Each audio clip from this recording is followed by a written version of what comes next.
သုံးဘွဲ့ဆက်နိုင်ပွဲရှင်ဗရိုနီကာရဲ့အကြီးမားဆုံးကစ်ပေါင်စင်စိန်ခေါ်ပွဲကြီးလာပါပြီ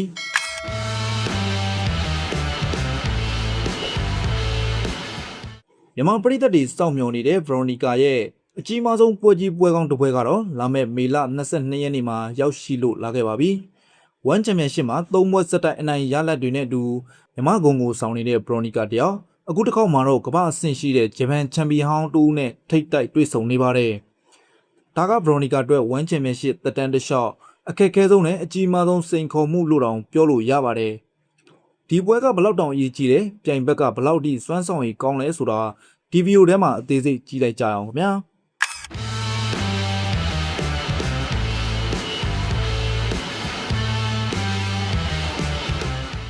အရင်ဆုံးပွဲစဉ်အချက်လက်တွေကိုပြောပြပေးပါမယ်။ဒီပွဲကိုတော့လာမယ့်2026ခုနှစ်မေလ22ရက်နေ့တောက်ကြနေ့မှာထိုင်းနိုင်ငံဘန်ကောက်မြို့ကနာမည်ကြီးလုံမနီအားကစားကွင်းမှာကျင်းပပြုလုပ်မဲ့155-155ပြိုင်ပွဲကြီးမှာထိုးသက်သွားရမှာဖြစ်ပါတယ်။ပွဲမျိုးစားကတော့အမျိုးသမီးအတန်ဝေတန်းဖြစ်ပြီးထူးခြားချက်ကတော့ဒီတစ်ခေါက်မှာမွေထိုင်းစီးမင်းနဲ့မဟုတ်ပဲကစ်ပေါင်စင်စီးမင်းနဲ့ထိုးသက်သွားရမှာဖြစ်ပါတယ်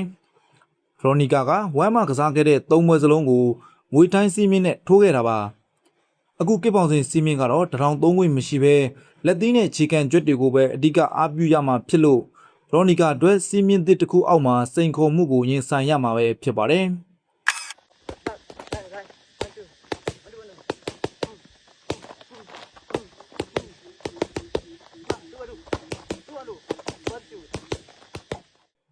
ဗရိုနီကာနဲ့ရင်ဆိုင်မဲ့ပြိုင်ဘက်အကြောင်းကိုပြောရရင်တော့တကယ်မလွယ်တဲ့ဝါရင်ဘင်းမာတပါလို့ပြောရမှာပါ။သူမကတော့ဂျပန်နိုင်ငံရဲ့နာမည်ကြီးကစ်ပေါင်စင်ချန်ပီယံဟောင်းခါနာမိုရီမိုတိုဖြစ်ပါတယ်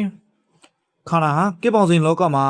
ကစားသမားတက်တန်းတစ်လျှောက်နိုင်ဝဲပေါင်းများစွာရရှိထားပြီးအတွေ့အကြုံရောကစားကွက်ပါအလွန်ရင့်ကျက်တဲ့သူပါ။ပို့ပြီးတတိထားရမှာကခါနာဟာပြီးခဲ့တဲ့နိုဝင်ဘာလတုန်းကဝမ်ရဲ့နာမည်ကြီးမွေထိုင်းတဲ့ကစ်ပေါင်စင်ချန်ပီယံဟောင်းဖြစ်တဲ့စတန်ဖက်တက်ကိုအမှတ်နဲ့အပြတ်အသက်အနိုင်ယူထားတဲ့သူဖြစ်ပါတယ်။ကစ်ပေါင်စင်စီးမင်းကခါနာအတွက်အိမ်ကွင်းလိုကျွမ်းကျင်တဲ့နေပယ်ဖြစ်နေလို့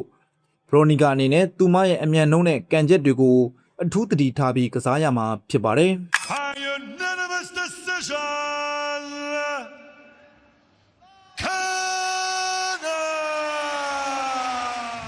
ဆိုတော့ဒီပွဲကအနိုင်ရှုံးတက်တက်ပွဲလားဆိုတော့မဟုတ်ပါဘူး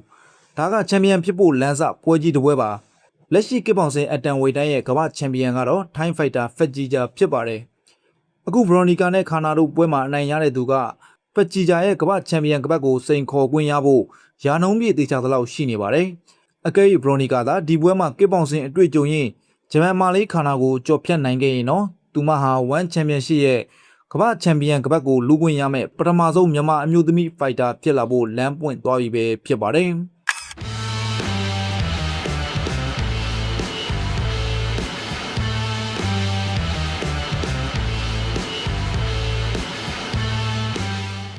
သုံးဝက်ဆက်နိုင်ပွဲနဲ့အရှိန်တက်နေတဲ့ကယန်းကျစ်တစ်မယ်လေးဗရိုနီကာတယောက်ကစ်ပေါင်စင်စီးမင်းအောက်မှာဂျပန်ချန်ပီယံဟောင်းကိုကျော်ဖြတ်ပြီးချန်ပီယံလူကွင့်လမ်းကြောင်းပေါ်တက်လှမ်းနိုင်မလားသို့မဟုတ်အတွေ့အကြုံရင်းနဲ့ဂျပန်မာလေးခါနာကပဲဗရိုနီကာရဲ့နိုင်ပွဲဆက်ခီးစဉ်ကိုရပ်တန့်သွားမလားဆိုတာလာမယ့်မေလ22ရက်တောက်ကြနေ့ညမှာရင်ခုန်စိတ်လို့ရှားစွာစောင့်ကြည့်အားပေးကြရမှာပဲဖြစ်ပါတယ်မိတ်ဆွေတို့ရောဒီပွဲမှာဘယ်သူနိုင်မယ်လို့ထင်ပါသလဲဗရိုနီကာဟာဘလို့ဗျူဟာတွေနဲ့ထိုးသက်တင်လဲဆိုတာကိုအောက်ကကွန်မန့်မှာရေးသားဆွေးနွေးပေးခဲ့ကြပါဦးအခုလိုအားကစားသတင်းတွေနဲ့စိတ်ဝင်စားစရာအကြောင်းအရာတွေကိုအမြဲကြည့်ရှုနိုင်ဖို့ကျွန်တော်တို့ရဲ့မြန်မာ Sport Area ကိုလည်း Like and Subscribe လေးလုပ်ထားပေးဖို့မမေ့ပါနဲ့ဦးဗျာအားလုံးကိုကျေးဇူးတင်ပါတယ်